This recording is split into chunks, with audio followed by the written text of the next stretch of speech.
New Relight opticals and computerised I clinic. हमारे यहाँ Sarojini hospital के आई स्पेशलिस्ट डॉक्टर अवेलेबल। अपनी आंखों का मुफ्त मुआयना करवाइए। जी हाँ, sun glasses 99 onward, any number glasses from 250।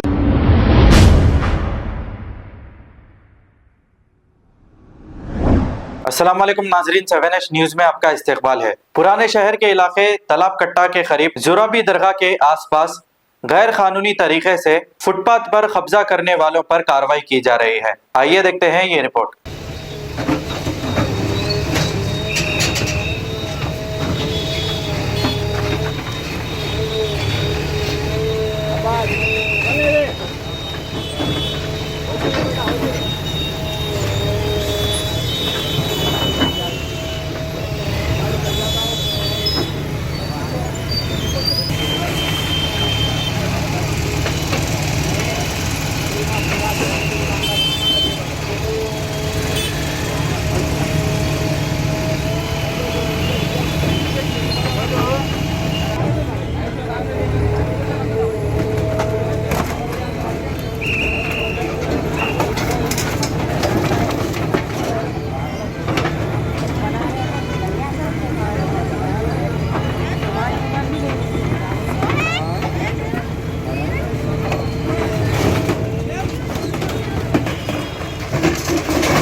वक्फ मुर्दाबाद मुर्दाबाद मुर्दाबाद वक्फ मुर्दाबाद मुर्दाबाद मुर्दाबाद खानावत खान को अरेस्ट वक्फ मुर्दाबाद मुर्दाबाद मुर्दाबाद मुर्दाबाद वक्फ मुर्दाबाद मुर्दाबाद मुर्दाबाद मुर्दाबाद खानावत खान लैंड ग्राबर को अभी अरेस्ट करो अरेस्ट करो अरेस्ट करो अरेस्ट करो।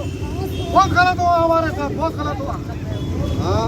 New Relight opticals and computerised I clinic. हमारे यहाँ सरोजनी हॉस्पिटल के आई स्पेशलिस्ट डॉक्टर अवेलेबल। अपनी आंखों का मुफ्त मुआयना करवाइए। जी हाँ, sun glasses 99 onward, any number glasses from 250 onward, contact lenses any colour ₹99 onward. जो हजरात 60 साल की उम्र से ज्यादा है, हज और उम्रा जाना चाहते हैं, उनके लिए बिल्कुल free number glasses, free home delivery और free eye checkup. New relight optical, Talab Katta, main road, opposite to Baba Bahauddin Dargah. Mobile 9848392127। खबर है शहर की, खबर है गाँव की, खबर है सारी दुनिया की। 7H न्यूज पसंद आए तो लाइक कीजिए, शेयर कीजिए और सब्सक्राइब करना ना भूले। 7H news.